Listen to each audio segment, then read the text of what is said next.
Fáilte a Cháirde Gael, and welcome to episode 93 of the Rebel Matters podcast.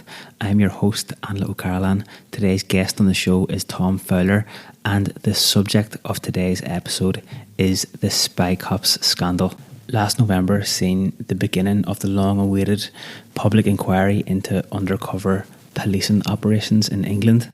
Tom discusses the background of this type of undercover policing operation that has been in force for over 40 years in England, and he also touches on how he became very personally entangled in the whole Spy Cop situation. But to give you a bit of background information on what we're going to be talking about, there was a particular division of the police in England called the Special Demonstration Squad, which was initially created to infiltrate protest groups around the time of the Vietnam War. And the National Public Order Intelligence Unit also employed this tactic of putting policemen undercover and policewomen undercover into mostly small left-wing groups. And as the scale of this whole Spy Cops operation is coming to light now, there was at least 139 cops that were given fake identities to closely monitor the inner workings of over 1,000 political groups. You'll hear Tom talking about the types of groups that were infiltrated and also the callousness of the practices that were employed by the individual cops that had infiltrated the groups. Some of the most striking things that stick out for me are the cops that got into personal romantic relationships with women in some of these groups and were together for years and even got engaged to them, and in some cases the two people had children together, and then all of a sudden the cops were disappearing and falling off the radar because their assignment, which might have lasted years, had come to an end, and they just went back to whatever it was they were doing beforehand or back to their families and left women and children abandoned as part of this operation.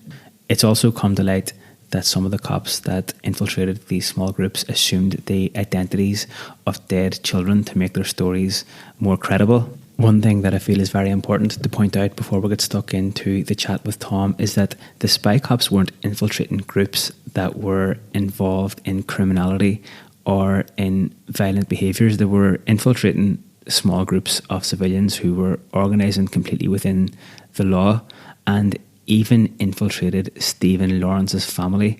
Stephen, who was murdered in a racially motivated attack in London in 1993.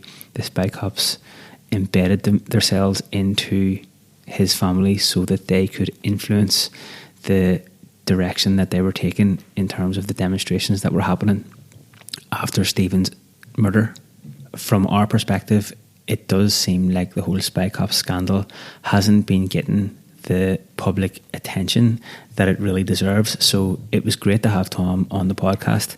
And I also will say that the more that we were researching this whole Spy Cop scandal, the more was coming to light. It's a fairly deep rabbit hole. So I really would recommend going and doing a wee Google search on Spy Cops, reading some of the articles and checking out some of the resources that the victims of the scandal have put together and made available.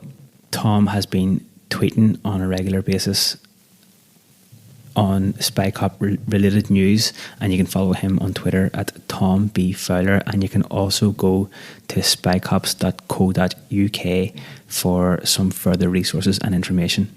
If there's anything positive to take from this whole situation, I think, as Tom mentions in the chat, it's that the scale of the abuse and manipulation that the cops inflicted on the members of these small groups is now starting to come to light, and I'm glad that Tom has had the opportunity to come on and talk about it on the Rebel Matters podcast. And this feels like a good place to thank everyone who is making these episodes possible. The Rebel Matters podcast is completely supported and funded by our patrons over on patreon.com/Rebel Matters. We've got 5 tiers of support over on our Patreon page, and you can go and check them out if you're thinking about becoming a patron of the show. the support that we've been getting over the last few months really has helped us to bring the podcast on to a whole new level and make plans for future episodes. So thanks very much to everyone who has been supporting the podcast, and the encouragement, messages and shares on social media have also been a great boost to us. And last but not least, before we get stuck into the chat with Tom, I just want to say a massive thank you to everyone who listened to episode 92 of the podcast, which was a special edition on International Women's Day with Bernadette McCalliskey and Deirdre McCalliskey.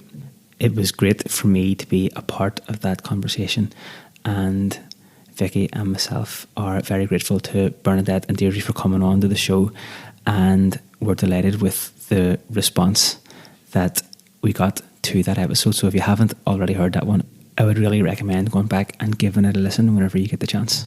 Anyway, that's enough from me for now. So let's get stuck into this episode about the Spy Cop scandal with Tom Fowler.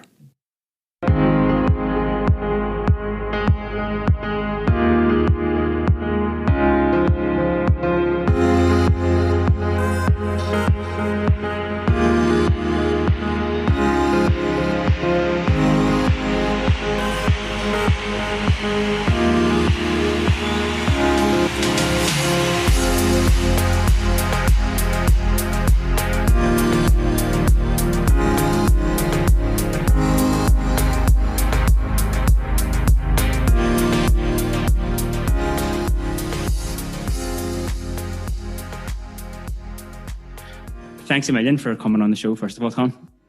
Hey, no worries, man.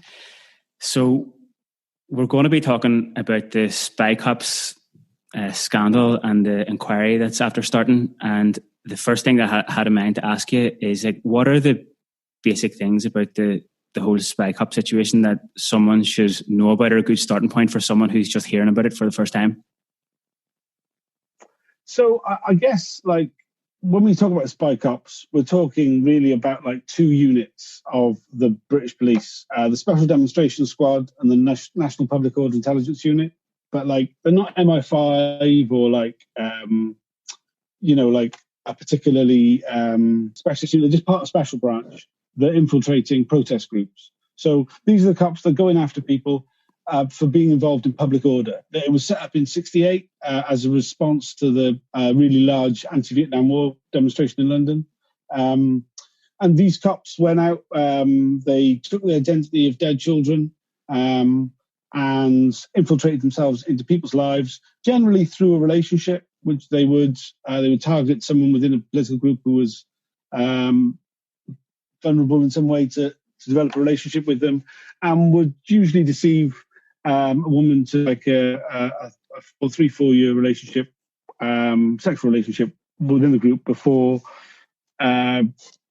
stringing up a scenario to disappear. In some cases, these relationships led to the birth of children, which they then abandoned once their 5-year deployment undercover into protest groups. Would it be right to say that the vast majority of groups that were infiltrated by these undercover cops were kind of left-wing groups? Yeah, almost exclusively. There's a few individual examples of. I mean, we don't know who all of them were yet, and I'm really bad at remembering exact numbers, but it's 142 field agents, I think it is, but since '68. But the vast majority are in left-leaning groups, anarchist groups, environmental direct action, animal rights, road protests, trade unions, women's rights, vegan groups. I mean, all sorts of, some ridiculously innocuous sounding groups. But yeah, majority on the left. There were individual officers infiltrated into like far-right groups, one or two, but not in there's less of a culture of it as it appears to be. Like, whenever Vicky and myself were doing the research before getting on to the chat with you here, like, it's kind of a deep enough rabbit hole of organizations that they infiltrated. Once you see, like, okay, these are the groups, and you start looking at them, like, it's not as if there were mass movements of people who were going out and organizing like violent direct action or anything like that. There, like a lot of the groups were just small groups of kind of left-wing activists, or mostly peaceful as well. Yeah, absolutely. I mean, like if they had been like going organising like big violent bits of direct action, they wouldn't have let. It wouldn't be these cops who were dealing with them. These cops were set up to target small groups of activists who were going out into the street with a placard. Direct action, as far as they were concerned, was like it was about public order. That was their thing, public order. It was. I mean, Conrad Dixon, who was the officer who set the unit up, like once referred to protecting the Queen's peace as the highest calling of a police officer. You know, there's something about that. They really something that cultural, I guess, about like it's the mid '69. There's all these long-haired layabout types, like smoking dope and waving like Vietnamese flags and like demanding, like not supporting the troops and being, a mess. And like the cops wanted to wipe them out. The actual sort of like formation, the reason why the group got like the unit got the funding it did, the secrecy it did, got the oversight that it didn't have, the ability to operate it did, was because the police really did lose control of that first protest in Grosvenor Square in 68, 69. It's, it is it was very much like kind of a bad day at the office for the cops. And, afterwards, Conrad Dixon turns to Home Secretary, says, "Give me £500,000, 10 good men and a free hand, and this will never happen again." And, they decided that was worth it. And, from then on, you've got like a 6 months, 3 months, I think it is. There's the first protest at Grosvenor Square against the Vietnam War, which nearly goes inside the US embassy, nearly breaches the embassy. There's 3 or 4 hours of like pitch fighting with cops, getting their helmets knocked off their heads, pulled off horses, and so forth. Later on that year, there's the second one, which there's been a huge, every left-wing international solidarity group in the UK has been building for. It's much bigger, but they decided to do a show of strength by walking around Hyde Park. There were meetings where they decided to do that rather than go back to the embassy. In some of those meetings, there's votes which way to go, and it's very close. There was up to all 10 of the undercover officers that the Special Demonstration Squad had sent in undercover at these meetings, which, may have swayed it to be the case that they decided to do a much less confrontational second march. And the unit's kind of like after that success, kind of goes from there and reaches out to to get involved in anything really, anything that does public order, anything where they meet in public on the street. I think that's a good point that you made there about the fact that the kind of variety of the groups and the nature of the groups that were being infiltrated. It's not like getting started on the discussion here. It's important to point out that this wasn't a special unit of police that was going into like drug dealing gangs or criminal gangs to try and break them up. It was going into groups of civilians who were just organising themselves for peaceful means. Yeah, so it was special branch officers. So before they became undercover officers, they'd been researching these political groups, keeping an eye on sedition. They are not the same cops on any stretch. Never have been. It's been quite interesting, sort of hearing from former undercover drug cops, people like Neil Woods, who's the chair of law enforcement against prohibition these days. Wrote that. Was one of these ex-cops who's undercover cop guys, and I mean he's incredibly critical of the spy cops. They seem completely different, totally different training, totally different sort of system entirely. But yeah, initially the people they recruited to be those undercovers, the reason they got the job was their knowledge of seditious groups, not because of undercover work. These are political police by definition. You're one of the main points of information for a lot of people in terms of relaying what's been happening in the public inquiry, because you're tweeting out from from the hearings or whatever. How come that you've come to be that person? So, I mean, I was part of a group called South Wales Anarchists. I guess still am. Don't ever get to leave, really. And we for a long time we did a lot of direct action. particularly early 2000s, in the 2000s, the noughties. And our group was infiltrated by someone we later found out to be an undercover police officer, Marco Jacobs. While he was deployed undercover, he had a number of sexual relationships.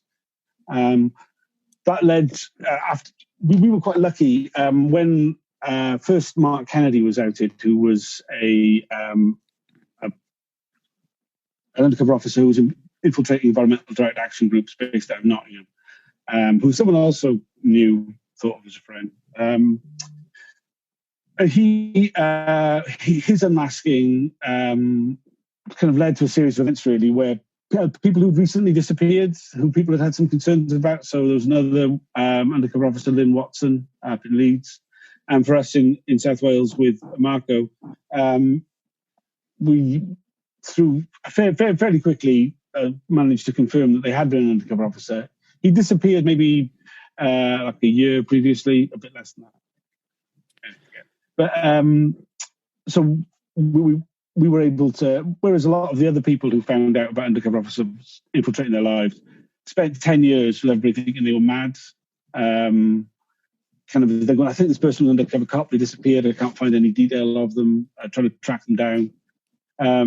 We were quite lucky. It was, quite quickly after they disappeared. Because we had concerns. Were you saying that Marco had gone away a year and then you retrospectively figured out that he had been a cop? Yeah, because it was only Mark Kennedy who was outed whilst he was still deployed. So actually, I was just reading a fairly lengthy article in the Guardian website about that, where he was kind of like his partner found his passport or something like that, and that's kind of how that came about. And then actually watched the short YouTube video of what was the woman you mentioned, Lynn? Lynn Watson, She was part of the circuit, So do you know what was really striking about that video is like she was pretending to be a clown. Kind of for me, like that kind of struck, I guess, a bit of a chord, or like kind of opened the door a little bit to how personal the infiltrations were. Like, when you see the group of clowns that are kind of working together, and they went down to the local MP's office to kind of try and occupy it or something like that there. So that's what happened to you then. You kind of like Marco disappeared and then you were able to put the pieces together again? Yeah. So at the same time as a bunch of other people. So there ended up being a number of us in South Wales bringing a legal action. Two of the women who had sexual relationships with him and myself brought a case, which went on for like 7 years. At the same time, a number of other women who'd been deceived into long-term intimate sexual relationships with undercover officers also brought cases, and we were going back and forth to the High Court until the police settled out of court, paid us all off. The problem with bringing civil cases, you're unlikely to get your day in court. If you are likely to win, you just get paid out. Was that after? It was 2011, was it, when you found out? Or 2010, 2011, yeah. So that must have been just up until two years ago. Then that was going on, that case, for 7 years. Yeah. Well, 2-3 years ago, yeah.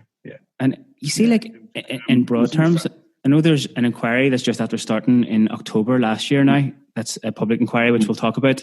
But broadly speaking, from what we already know about the various cases that have come to light, like, what are the main sort of after effects or impact of this type of infiltration, like, that have had on the people? I mean, if you want like an insight into like how women who've been like, because the thing I remember about these cops, like, they've got a lot of like background knowledge of you when they go into a situation, and like they've also got other source information about what you're doing with your life at the time when they're interacting with you. So they've kind of got it like they can be magic, right? As a partner, they can be absolute fucking magic, and they can, like all things you like, can make sure they don't forget anything important, So they were very, very loving partners, or they appeared to be. So, like, the initial thing for a lot of the people who were infiltrated was just that kind of like, when they disappear, always very traumatic. There's a lot of, there's huge problems that led them to disappear. So there's heightened trauma just from the when they leave, and then like the understanding that actually they've been someone. This person who seemed to be perfect. That you kind of judge everybody against as a partner is now not real. Is like.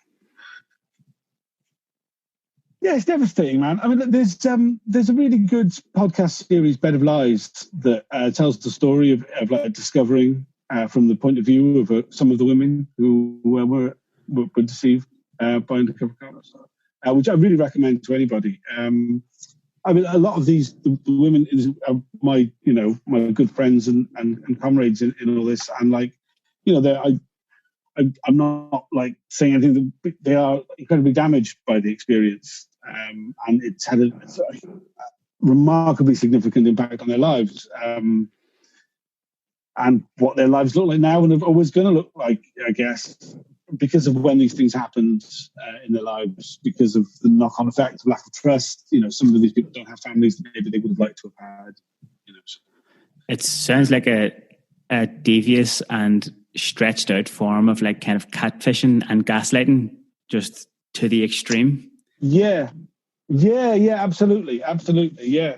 I think like there's something slightly sadistic about it as well, because it's like we don't really know how it started to be that the spy cops like used relationships as their primary method of legend, their primary method of infiltration. But it appears that becomes, the central part of the playbook. We every time we thought, it's because of what Bob Lambert did, that he's then written handbooks, and then they've all started doing that. But then we found it was happening much earlier. So, And but Bob Lambert then was in a relationship that ended up having a child with his partner, and then disappeared. Yeah, that's correct. Yeah, he then disappeared. Yeah, he had a child with an animal rights activist, with Hans Saboteur, and then left. Yeah, I mean, the child grew up thinking his dad was like an animal rights activist who'd been was on the run for the law, until the truth of it came through, which is kind of. Yeah, he's a participant in the inquiry as well. We have the same lawyer. And mental. Is there any information now that has come to light over the last number of years about like why they were doing this? Because like when I was looking into it and reading about it and being kind of quite new to learning about it and stuff like that, I just was kind of struggling to get my head around why they would put so many resources and so many people at risk for what seemed to be like they couldn't have been getting much back in return, really. I mean, I think like it's one of those things. Like, it's a valid question, but it's like why. I do wonder why that question wasn't asked before we knew about the undercover cops. Because look at the overt policing of any large government event, right? I mean, like we had a couple of years ago. I'm in Newport, in South Wales, and we had the NATO summit here about 6 years ago. And like the public order policing for that was, tens of millions for a weekend of like Obama and all those, all these characters turning up in Newport and going to the posh hotel. When we look at like policing of protests and like it's the very overt stuff, never mind any of the covert stuff, because I mean like spy cops is only part of the covert stuff anyway as well. I mean, there's a whole, we know all about the electronic stuff, the Snowden kind of revelations to give us an idea of what that's like. Once you see it in that context and the amount of money that's being spent, the number of man hours and all the things that go into that, when you look at the cost of running the likes of the National Public Order Intelligence Unit, it's quite cheap. It's not a huge amount of officers. The intelligence is second to none. In the context of this hugely we in the UK, we have a very, very highly developed anti-political dissent policy within the policing. It's been incredibly effective. I mean, since the late 60s, there are very few organizations that have managed to stay operational. Like, because I think there's something about these officers aren't just going in to like gather intelligence. I mean, like they're not operating like a normal undercover cop who's like working towards prosecution. a lot of their work is about disruption and destabilizing movements, so it's part of a long game. It's not like, aha, we have stopped that particular thing happening. It's about the criminalization of dissent, right? Which has got a long-term political goal for the British state. That what you just said there might sound familiar to people who were following along with the Black Lives Matter movement in America. Right, whenever it really came to light that there was people had infiltrated those groups to direct the protests to be more violent, so that then it kind of justified a more aggressive response from the police that were there.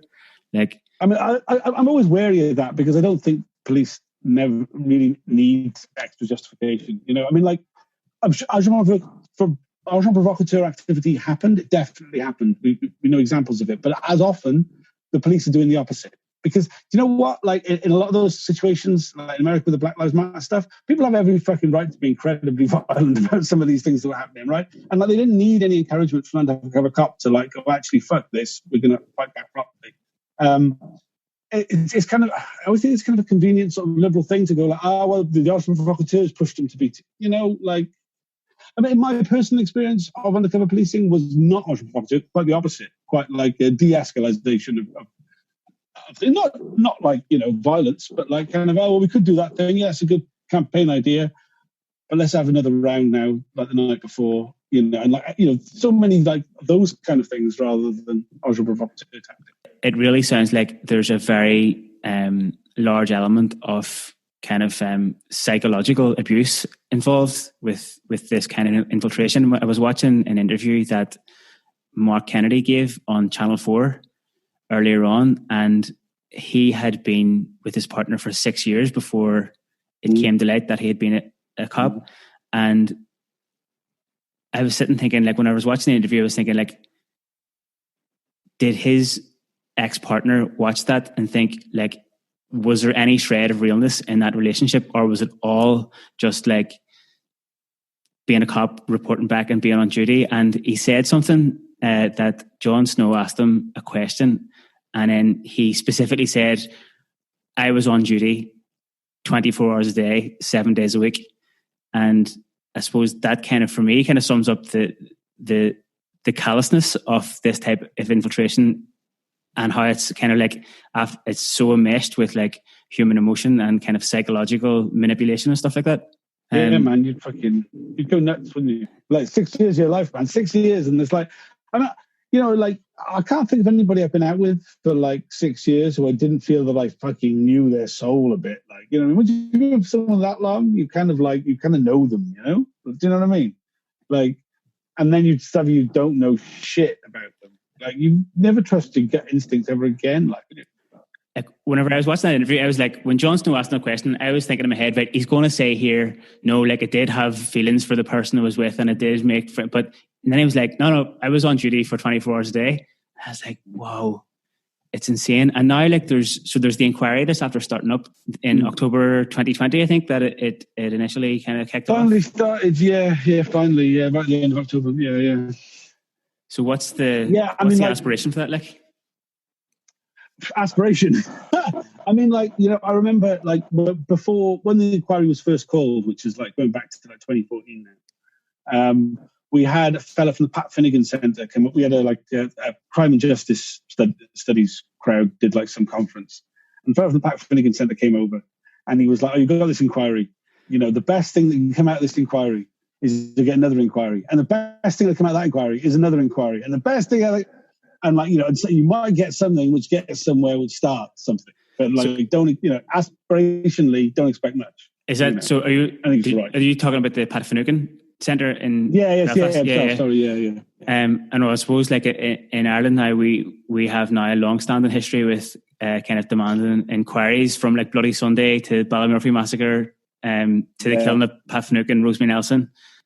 It's after kicking off now. Like, so, like, tell us a little bit about it, because whenever I was doing the research on the inquiry side of things, like, it really seems like, which is something that I'm not surprised by, having kind of been following various groups of relatives who were calling for public inquiries because of things that happened in Ireland for so long. But it really seems like whoever is in charge of running that inquiry, whether it's the government or the police or whatever, seem to be quite content with making it pretty difficult for it to be a transparent inquiry where people can get the information that's coming out of the inquiry freely.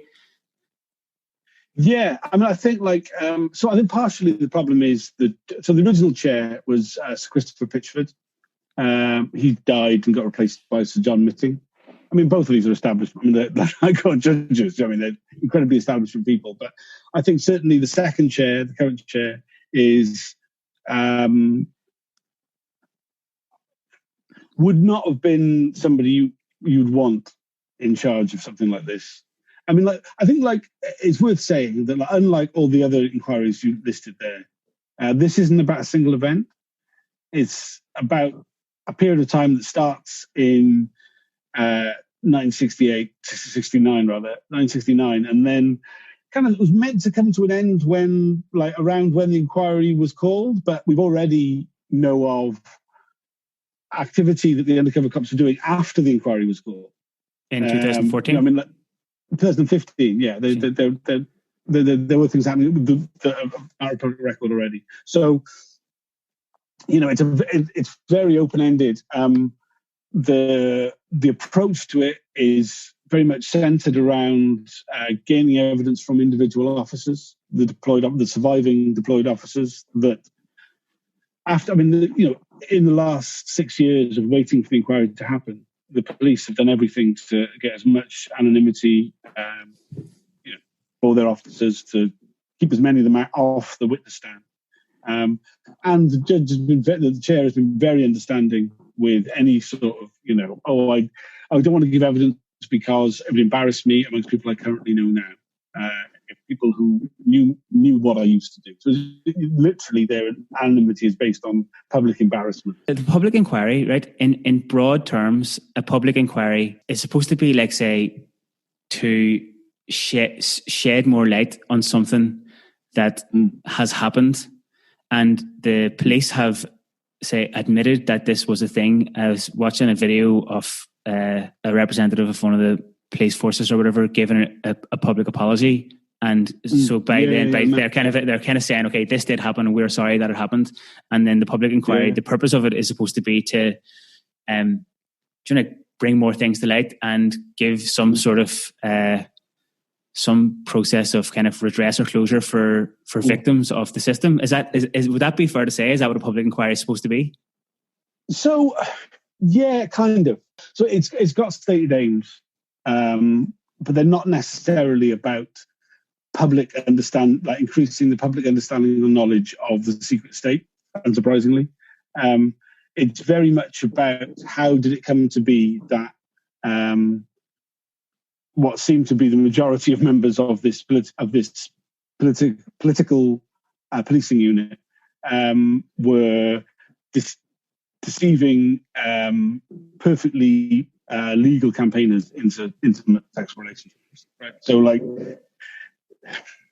there's something. The initial narrative from the police was, it's a rogue officer, it's a rogue unit, and that doesn't stand up. But we're not getting.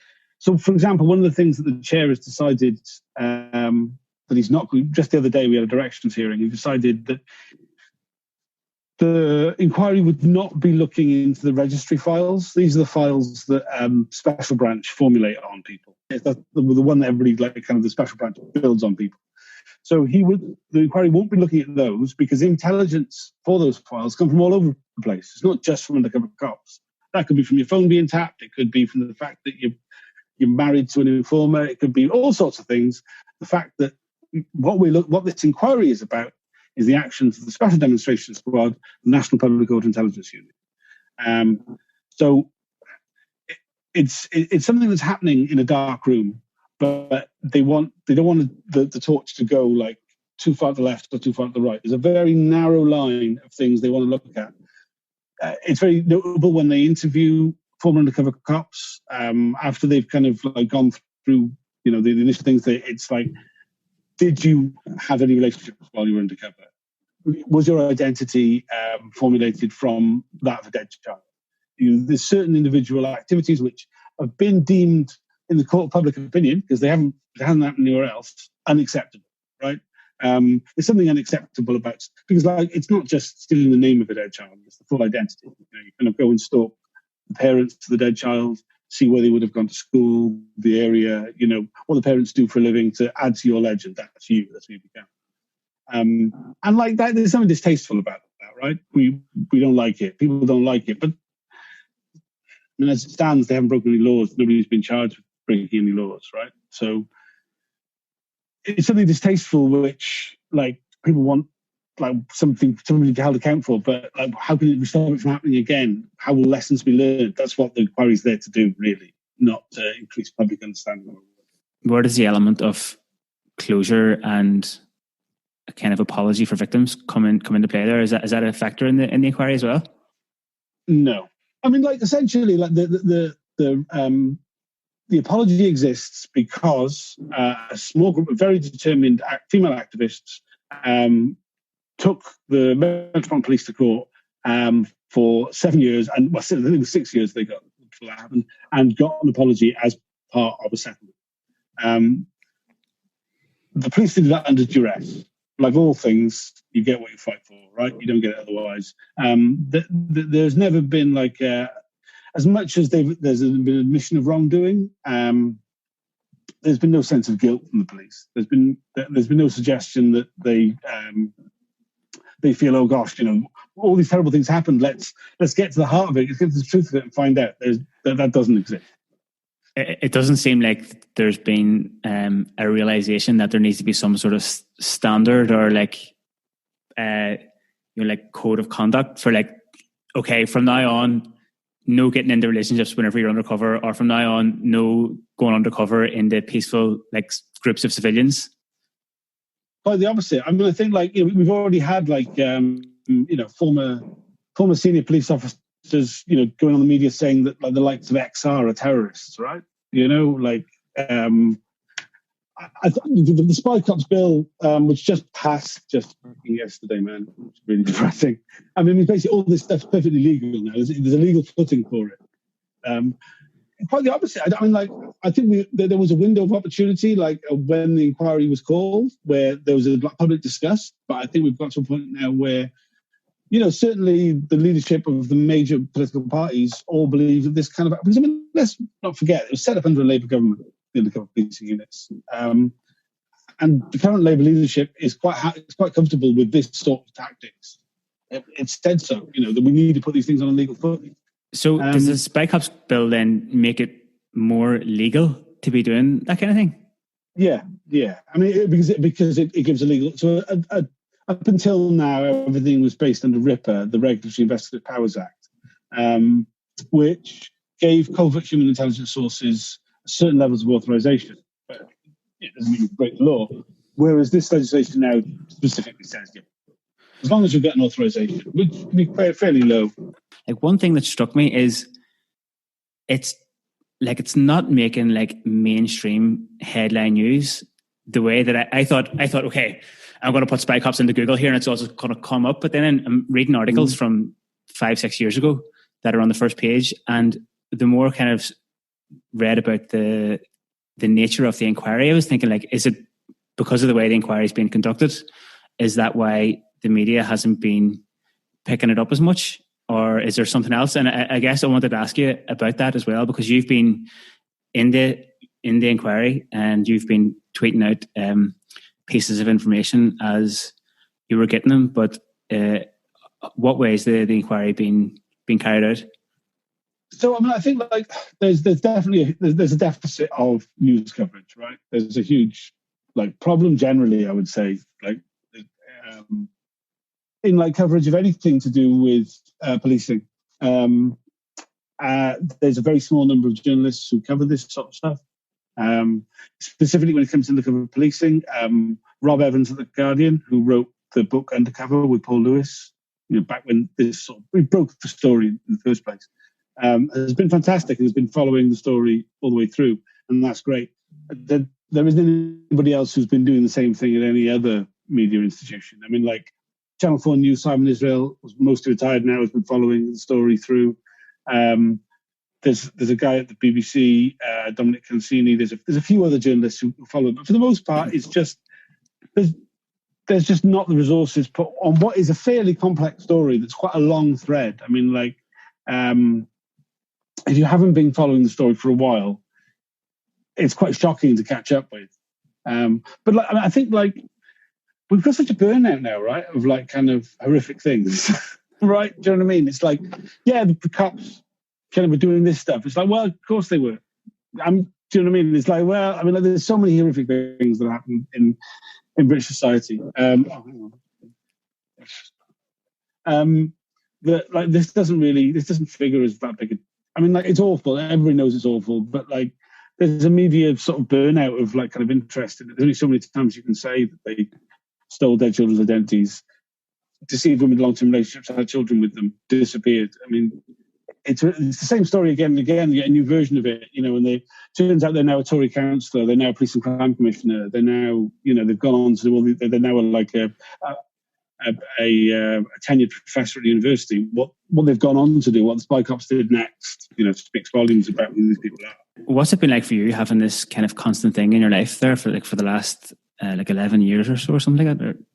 It's been fucking crazy, man. I mean, like, so when I used to be like as an activist, as a younger man, like, really involved in all sorts of shit, man. Do you know what I mean? It was like kind of, you know, the sort, man. It was like kind of a bit of a lifestyle. I got involved in like road protests, hand stabbing, anti-fascist organising, all around the same time, and it kind of that became my social life as well as my, you know, it was kind of much more interested in my job. I'm a printer by day, like, it was kind of, instead of a career, kind of doing politics. You know, it's like. And there was all these different things. And then, like, when this happened, I ended up being, like, unintentionally, like, I campaign around Undercover Policing now. I was never, like, I didn't pick that page on purpose and be, like, pull out of the book and go, right, that's what I'm fucking, you know. But for the last 10 years, that's the majority of the political activism I do. Do you get burnt out from it? Or do you some days just wake up and be like, I wish this would just fucking go away now, like, let me get on with something else in my life? Or is it kind of, are you kind of on the path to try and come to some form of, like, some level where you're like, okay, that's that job. At least we did everything that we could there. Yeah, so I mean, I think something else. I think like I definitely don't think that last idea that like there's kind of a point I get to and then go, oh, there we go, achieved something, done. I think it's more like you've just got. I mean, like, it's just tough. Like, and that's what you've got. You know, there is an injustice. Like, you are ideally placed to try and do something about it. You may fail miserably, but nobody else appears to be doing it, so you better get on with it. I kind of think it like that, really. I mean, like, I think for me personally, like, there is an element of like, if I wasn't doing this, I would be more conflicted about the experience. I feel I should be doing something.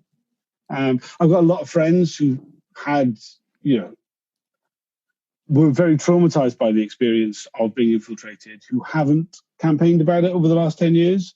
And they are definitely having a harder time processing when new information comes out than I do. I think they're more, it's still more raw. It doesn't feel particularly raw to me anymore, to be honest, because I'm so used to it. And I think that probably helps. It's kind of like a small kind of pressure release valve when you get the information and then be able to put it out there. Yeah, absolutely. And like, also, I mean, like, the other thing is that so many of the other people have been working on that. There's groups like Police Spies Out of Lives, Campaign Opposing Police Surveillance, Undercover Research Group, Blacklist Support Group, who are just like fantastic activists who are really inspiring, have been dealt some of the shittiest ends of the stick by the state, and are continuing to, you know, headbang that brick wall and refuse to back down, and which is incredibly inspiring and gives you great enthusiasm to keep cracking on. Just to go back to the inquiry there, and I read it, there seems to be obviously issues like with every element of life at the minute around people being able to go in and go to the hearings and be present at the hearings or whatever. I kind of got the sense that maybe that there was another element to it as well, and that, like, what's the situation for people who want to get the information? Because would it be right to say that the stuff that comes out of the public inquiry should be publicly available for anyone? Is that the way it works? Right. So you see the situation with where COVID comes along. They go, okay, well, we're going to go virtual, and instead of people having to come in person to witness the inquiry, they can just log on to Zoom and follow it like that. Great. The problem with the undercover policing inquiry isn't so much that the COVID's made it all so difficult to do. It's that the obvious, simple, and straightforward response to the pandemic, which would be to live stream proceedings properly, the inquiry team are refusing to do. On what I believe to be very spurious grounds. Like I said, a lot of the undercover police, former undercover police, have got anonymity based upon embarrassment, based upon a belief that if they don't have anonymity, which means that they wouldn't be broadcast, either their voice or their face. So we had this ridiculous situation during the first phase of the inquiry where as soon as we got to any evidence hearings, the Zoom would shut down and you would have a 10-minute delay of text of the transcript of the evidence being given. So is that for, say, people who are there to be present or in a different room somewhere, and instead of seeing it, the testimony, they're getting it on text form? Yeah. Normally, when the public inquiry is taking place, anybody can go along, sit in the public gallery, see the witnesses come and give evidence. Right? I mean, there's not a history of videoing that and then keeping it on file or anything, so that would be unusual. Because of COVID, video it and broadcast it. That's what most inquiries have been doing. This inquiry won't do that. So you have to get around it, to make it open to the public.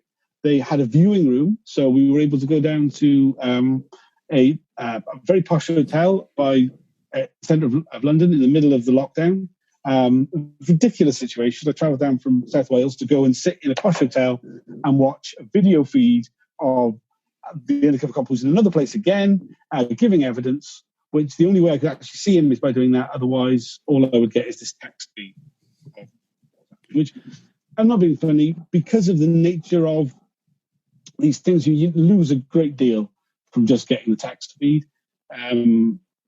Just the inflection, the way people respond to things, the way they talk, everything. It makes a huge difference, I think, to actually be able to see them, even over video. I mean, in person, we're much better. Like that, you can sense the emotion behind what the person is saying. Right. Yeah, and whether they're taking the entire process seriously or not, and whether you believe them. Do you feel like there's an element of that thing that you mentioned earlier about not wanting to shine the torch too far left or too far right, and kind of like just to is kind of like is there an element of censorship there in a way? 100%. I mean, they're very open about it. The reason the 10-minute delay happens is that, so for example, while I'm sat there following things, live tweeting what's being said, I have to wait 10 minutes before I press send on anything I've written. Which is like, I haven't got any like great posh kind of setup. I'm just writing on Twitter, finishing a tweet, opening another window to write the next one, and then I have to go back after 10 minutes and press send. It's just like, it's because accidentally some information could leak out that was not meant to leak out, that they want to stop coming through. So, for example, when the counsel to the inquiry are interviewing these former undercover cops, they're very direct. It's like, I don't want you to tell me this, and I don't want you to tell me that, and please don't mention this, and please don't mention that. It's important you don't use any names, but what I want to know is this. So it's like very much laid out, the interviewing style is very much laid out of, don't give away too much. And yeah, there's a culture within those being interviewed that they don't want this. It feels very wrong them giving the information. I mean, do you get that on text as well? The bit where they say, don't talk about this. Does that come up on the text? Yeah, absolutely. So, I mean, by going down to the viewing room, I get to see the whole thing over video. Oh, yes. Okay. Sorry. On screen. But then that doesn't come on the text, though, does it? They don't talk about this. Yes, that comes on the text. Yeah. It does? Yeah. So you get the full, the full transcript. Right. Yeah. I mean, I think you get a different sense of it though in person about actually what is kind of how kind of clear it is like that. Is there a criminal element involved in the whole spy cops thing? Like, is there any criminal charges being brought forward against any of the cops that infiltrated these groups? No, none at all. So there's the civil cases that were brought that I was, for example, the one that I was part of bringing. We brought against South Wales Police, the Metropolitan Police, the National Association of Police Officers. We never brought anything against individuals as such. The Department of Public Prosecutions decided there was insufficient evidence to bring criminal charges. You may remember the guy who was in charge of it at the time was a bloke called Keir Starmer, currently leader of the Labour Party. Then the other thing there was another case that kind of really stuck out was that there was a spy cop. The spy cops were involved in kind of like surveillance on Stephen Lawrence's family. Yeah. So he was killed in 1983. Yeah. Actually, I was only 8 at the time, but I remember that time very well. But it's really it was one of those sort of things, wasn't it? It was bigger than a news story. It was like everywhere, right? Wasn't it? It was huge. It was so huge. Kind of weird how it was so huge, but like I remember it. I was 13 and I remember it really well, Yeah, it's just mad to think why even there would be a need to do that, like to be kind of like spying on his family, like, and he was just a young lad who got killed in a racially motivated attack. Yeah, so I mean that was a fairly common thing, the infiltration of family justice campaigns. I mean, what's really interesting is the cops started infiltrating from the get-go. Unlike other, you can start from the police point of view, right? So, justice campaigns for somebody who's died are problematic because of public order and things to do with it. But unlike, say, a campaign group springing up, you've immediately got a direct line as the police into that organisation. You've got a family liaison officer who is there talking to the family about the death. So from the very beginning, you've got intelligence on everybody. So sending an undercover officer in to infiltrate that, they've got loads of information they've gained from the family liaison officer. So, I mean, if you just put the morality on the shelf for a bit, because obviously that's what they did the entire time, but from a deployment point of view, it was a very not easy, but there was a lot to work with there. They could, they could infiltrate those groups, not with ease, but with a much greater understanding of them than other situations they're in, because the family liaison officer will be welcomed into the home and told everything by the family. You know what I mean? They would the level of trust, they would often be very high, especially early on. Is the kind of warped rationale behind that being like, okay, this young fella's being killed in a racially motivated attack, let's infiltrate his family and the support group that they have around him, just in case they decide to go and protest down in Downing Street or something like that? Is that the rationale? Yeah. Well, they inevitably will protest outside the police station. Generally, the protest outside the police station is happening like that same day, So there will be public order, even if the family. So one of the things that, for example, Mahmoud Hassan was murdered in Cardiff only last week. The police managed to convince the family. So there was protests outside the police station in Cardiff every day, like from the day after he died. He was taken into custody, kept overnight, released in the morning, died a few hours later after his injury. And there were protests every day, getting bigger each day. The family appealed for the protests to stop, blatantly under pressure from the police. Generally, the police will use whatever influence they can to shut down public order situations. So if they can do that by advising the family that it's not good for them to do that, then they'll do that. If that doesn't work, so for example with the Stephen Lawrence thing, they were unable to convince the family to tell people not to protest and not to be annoyed about it. So they had to just step it up. And they knew full well as an injustice was taking place. So if there's going to be an injustice and there's a danger that people will stand up for themselves, then you're going to have to shut them down. So. Normally at this stage of the podcast, I'm thinking, okay, what's a nice positive way to finish up? And this has been a really lovely chat, but that's not going to happen now, because there is no lovely positive way to finish this chat, because this is just a thing that exists and it's something that's going to be coming out for probably a long time to come still. Yeah, and there's still lots of stories yet to be told, man. With the first stage of the inquiry, phase one, it was only a couple of weeks. We had 7 days of evidence, but every day of that evidence was full of like dozens of stories of things. Basically, what I think of as Britain's secret history, right? Do you know what I mean? Like a lot of the things they were disrupting are fairly minor, and you go like, why they put so much effort into stopping these various groups? But some of the things that they put a lot of effort into stopping were really major as well, right? I mean, like for all the kind of save the tadpole campaigns that they undermined and shut down, there was things like the miners' strike, and there was several miners' strikes actually during the existence of the Special Demonstration Squad. There were large forces, there were large kind of changes in Britain that happened that undercover policing had a key role in maintaining, But I think there is a positive, right? We should never lose sight of this positive, is that the reason that they came after the movements that they came after is from fear, right? Fear that we could actually will change things, right? Fear that like we've got like the ability to actually have an impact. And it's very easy that you don't, but it's kind of a sign that you kind of do. They need to do all these things. Because it's like I say, it's not just undercover policing. It's all the overt stuff as well. It's all the other covert stuff. You get so much stacked against you if you ever try and go out there and change society. And like the fact that they try and stop you is a sign that you're on the right track. And also the fact that we found out about it. Like this stuff's been going on since the late 60s. We've only known about this for the last 10 years. Do you know what I mean? Like it's not like it's a great like benefit to know that we know where we are with it, right?